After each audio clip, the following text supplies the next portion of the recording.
Hello બાળકો, આપણે સ્વાધ્યાય 3.5 ધોરણ 6નું જોઈએ છે, જેમાં આપણે પહેલો પ્રશ્ન જોઈએ. આ આપણને વૃક્ષ આપ્યું છે, વૃક્ષ અવયવ અને ટ્રી ફેક્ટર કહેવાય. એનું શું લખવાનું છે? 60ના અવયવ લખવાના છે. શું લખવાના છે? 60ના અવયવ. આપણને અમુક જવાબ આપી દીધા છે અને જે સર્કલમાં ખૂટતા અંક છે એ આપણે જાતે લખવાના છે. હવે જો આપણને અહીંયા 60 આપ્યા છે, એના બે અવયવ પાડી દીધા છે, 6 અને 10. એટલે 10 સંગ 60 થયા. ત્યાં સુધી આપણને કરી દીધું છે. હવે 10ના બીજા બે કયા અવયવ? તો આપણને 10માંથી એક અંક આપી દીધો છે. તો 5ના ઘડિયામાં 10 ક્યારે આવે? 2 વડે ગુણતા. તો 5 દુ 10 એવી રીતે થાય. અને અહીંયા આપણને 6 છે, તો 6નો એક અવયવ આપી દીધો છે, તો 2 આપી દીધો છે. તો 2ના ઘડિયામાં 6 ક્યારે આવે? 2 તરી 6. 2 તરી 6. તેવી જ રીતે આપણે બીજો દાખલો નીચેનો જોઈએ. આ એમાં પણ 60 જ છે. 60ના બે અવયવ હોવા જોઈએ. એમાંથી એક આપણને અવયવ આપી દીધો છે 30. એટલે 30ના ઘડિયામાં 60 ક્યારે આવે? તો 30 દુ 60 થાય. શું થાય? 30 દુ 60. હવે એવી રીતે 30 છે, તો 30ના બે અવયવ થવા જોઈએ. બેમાંથી એક આપી દીધો છે, તો 10 ને કેટલા વડે ગુણવાથી 30 થાય? તો 10 તરી 30. કેટલા થાય? 10 તરી 30. હવે આપણને 10 છે, 10ના બંને અવયવ અહીંયા લખવાના છે. તો આપણે કયા કઈ લખી શકીએ? 5 દુ 10 અને 2 પંચા 10. તો 2 પંચા 10 આપણે લખી શકીએ. આને શું કહેવાય બાળકો? વૃક્ષ અવયવ કહેવાય. શું કહેવાય?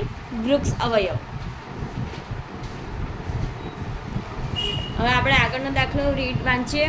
બીજો, વિભાજ્ય સંખ્યાના અવિભાજ્ય અવયવ પાડવામાં કયા અવયવનો સમાવેશ થતો નથી? શું વિભાજ્ય સંખ્યાના અવિભાજ્ય અવયવ પાડીએ તેમાં કયા અવયવનો સમાવેશ થતો નથી? 1 અને એ સંખ્યા પોતે એ શું છે? અવિભાજ્ય સંખ્યા છે, એટલે એનો સમાવેશ થાય નહીં. હવે 4 અંકની મોટી સંખ્યા લખવાની છે. 4 અંકની મોટી સંખ્યા લખીએ તો કેવી રીતે લખાય? 4 અંકની મોટી સંખ્યા કઈ છે બાળકો? કયો પ્રશ્ન છે? ત્રીજો. પ્રશ્ન ત્રીજો. 4 અંકની મોટી સંખ્યા 9999. 9999 છે અને તેને અવિભાજ્યની અવયવની રીતથી, એટલે આપણે અવયવની રીતથી એને દર્શાવવાની છે. તો 9999ના અવયવ પાડીએ. હવે આપણે આને શું કરવાનું છે? અવયવની રીતે લખવાનું છે. આપણે આને 2 વડે ભાગાકાર ન કરી શકીએ, એટલે 3 વડે 3 ગુણ્યા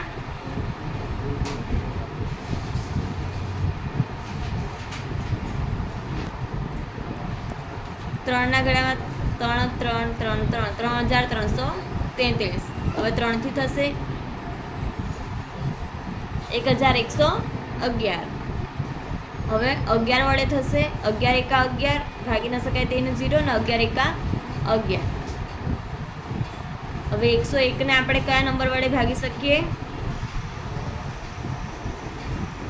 એક વખત 11 વડે ટ્રાય કરીએ. 11 વડે ભગાશે જ નહીં, કારણ કે આપણી પાસે અહીંયા 0 છે અને અહીંયા 1 છે, એટલે આપણે 11 વડે એને ન ભાગી શકીએ. 12 વડે આપણે ડાયરેક્ટ 13 વડે પણ ન ભગાય, 14 વડે નહીં, 17 વડે ભાગી જોઈએ.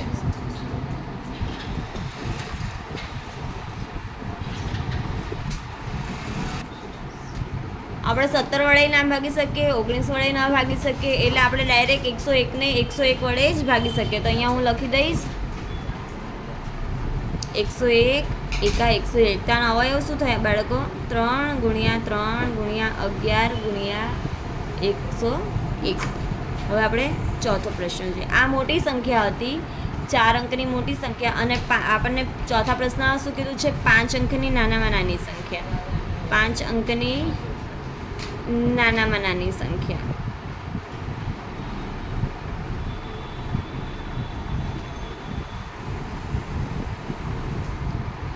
પાંચ અંકની નાનામાં નાની સંખ્યા કઈ છે બાળકો? 10,000. હવે આપણે આ 10,000ને શેમાં લખવાનું છે? અવિભાજ્ય અવયવની રીતથી લખવાનું છે. તો 10,000ના અવયવ પાડીએ, એ પણ અવિભાજ્યની રીતથી. તો 5000 ગુણ્યા 2 થાય, એટલે 10,000. 2500 ગુણ્યા 2 એટલે 5000. 2 એકા 2, 2 દુ 4, 1 વધ્યો, 2 પંચા 10 અને 0. પાછું 2 વડે થાય, 2 છંગ 12, 2 દુ 4, 1 વધ્યું, 2 પંચા 0.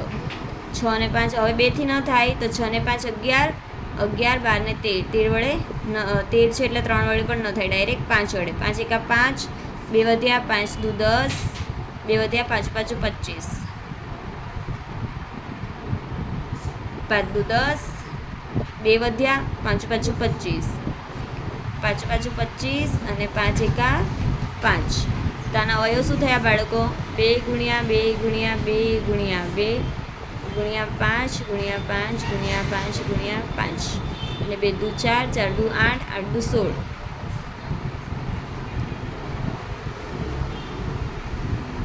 આપણે આનો ગુણાકાર કરશું તો શું આવી જશે?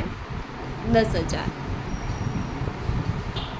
હવે આપણે 5મો દાખલો જોઈએ. 1729ના બધા જ અવયવ લખવાના છે. બધા જ શું લખવાના છે? અવિભાજ્ય અવયવ. અને અવયવ લખીને એને આપણે ઉતરતા ક્રમમાં લખવાના છે. શેમાં લખવાના છે? ઉતરતા ક્રમમાં. પહેલાં આપણે એના અવયવ પાડીએ. 1729 એના અવયવ. હવે આપણે જોઈએ 2 વડે ભગાય છે તો અહીંયા 9 છે. 9 એટલે 2 વડે આપણે ન ભાગી શકીએ. 3 માટે બધાનું પ્લસ કરીએ તો 9 ને 1 10, 10 ને 7 17, 18 ને 19 એટલે આપણે 3 વડે આને ન ભાગી શકીએ.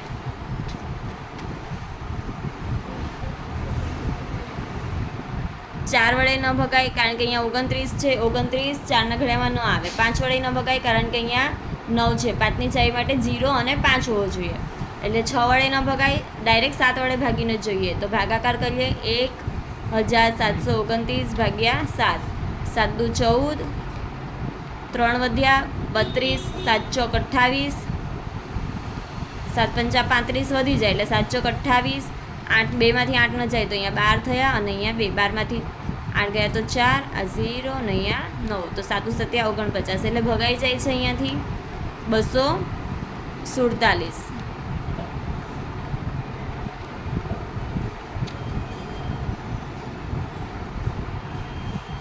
હવે 247ને 7 વડે ભાગીને જોઈએ. ભગાઈ છે.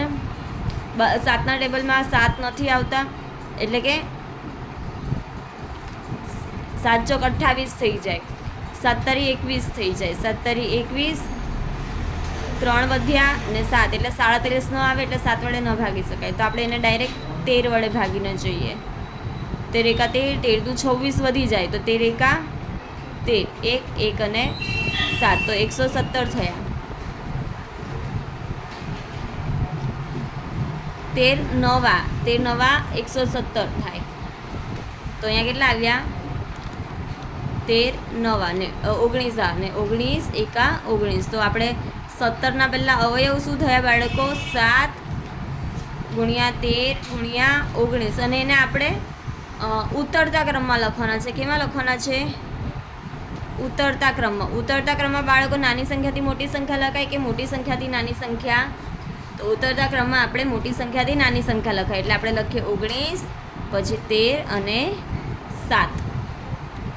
હવે આપણે દાખલો 6 જોઈએ. શું લખ્યું છે? 3 ક્રમિક સંખ્યાનો ગુણાકાર હંમેશા 6 થી વિભાજ્ય હોય તેવી સંખ્યા લખવાની છે. એટલે ક્રમિક સંખ્યા હોવી જોઈએ અને 3 3 ને 6 થી એ 3 3 નંબર 6 વડે શું હોવા જોઈએ? વિભાજ્ય એટલે કે 3 વડે ભાગી શકતા હોવા જોઈએ. તો કોઈ પણ એવા 3 નંબર લેવાના છે જેને આપણે 6 વડે ભાગી શકીએ. આપણે 2 નંબરથી ચાલુ કરીએ. પહેલાં લાઇન વાઇઝ જોઈએ. 2 ગુણ્યા 3 ગુણ્યા 4 એટલે 2 તારી 6, 6 ચોક 24. તો 24 જે આન્સર આવે એને 6 વડે ભાગી શકીએ છીએ આપણે.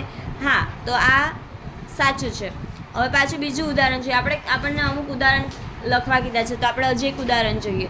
તો 2 થી ચાલુ કરીએ. આપણે એક વખત 3 થી ચાલુ કરીએ. 3 ગુણ્યા 4 ગુણ્યા 5, 3 ચોક 12, 12 પંચા 60. તો આપણે આને પણ 6 વડે ભાગી શકીએ છીએ. તો આ પણ સાચું છે. 3 ક્રમિક સંખ્યા હોવી જોઈએ, લાઇન વાઇઝ આવવું જોઈએ અને એ નંબર જે આન્સર આવે તે આપણે 6 વડે ભાગી શકતા હોઈએ. હવે આપણે આગળનો દાખલો જોઈએ. સવાલ 7. કોઈ પણ 2 ક્રમિક એકી સંખ્યાનો સરવાળો 4 થી વિભાજ્ય છે એવા કેટલાક. કોઈ પણ 2 ક્રમિક એકી સંખ્યા હોવી જોઈએ અને જેનો સરવાળો 4 થી વિભાજ્ય. એટલે આપણે પહેલેથી લઈએ તો પહેલું ઉદાહરણ એક જોઈએ તો 1 + 3 લઈએ. એકી સંખ્યા કીધી છે અને એ પણ લાઇન વાઇઝ ક્રમિક થવી જોઈએ. તો 1 અને 3 લઈએ જે 4થી વિભાજ્ય. આ બંનેનો સરવાળો 4. તો આ 4થી વિભાજ્ય છે. હા, 4 એ 4 વડના ઘડિયામાં આવે, 4 વડે ભાગી શકાય. હવે આપણે બીજી સંખ્યા લઈએ 3 + 5. તો 5 ને 3 8. તો 8 પણ કેવી છે? 4 વડે ભાગી શકાતું. હજી એક ઉદાહરણ જોઈએ તો 5 + 7. તો 7 ને 5 12. તો 12 ને પણ આપણે 4 વડે ભાગી શકીએ. હવે આપણે આગળનો દાખલો જોઈએ. નીચેનામાંથી કઈ સંખ્યાઓમાં અવિભાજ્ય અવયવ છે તે લખવાના છે. આપણને પહેલું આપ્યું છે 24 ના અવયવ 2 × 3 × 4 છે. બીજું આપ્યું છે 56. 56 ના છે 7 × 2 × 2 × 2. સી છે 70 2 × 5 × 7. અને ડી છે 54 2 × 3 × 9. આપણને શું સવાલ કીધો છે? ફરીથી એકવાર વાંચીએ કે નીચેનામાંથી કઈ સંખ્યામાં અવિભાજ્ય અવયવ છે. અવિભાજ્ય અવયવ જે ભાગી શકાય નહીં તેવા. જો બાળકો, અહીંયા 2 3 અને 4 છે. હજી 4ના અવયવ પડે આમાં, એટલે આ અવિભાજ્ય સંખ્યા ન કહેવાય. આમાં જો 7નો અવયવ ન પડે, 2 2 ને 2 આના અવયવ ન પડે, એટલે આ અવિભાજ્ય સંખ્યા થઈ. પછી આપણે જોઈએ 2ના અવયવ પતી ગયા, 5ના પતી ગયા અને 7ના, એના બીજી વખત રિપીટ ન થાય. હવે 2 × 3 પણ અહીંયા 9 છે, 9ના અવયવ હજી પડે, એટલે આ શું છે?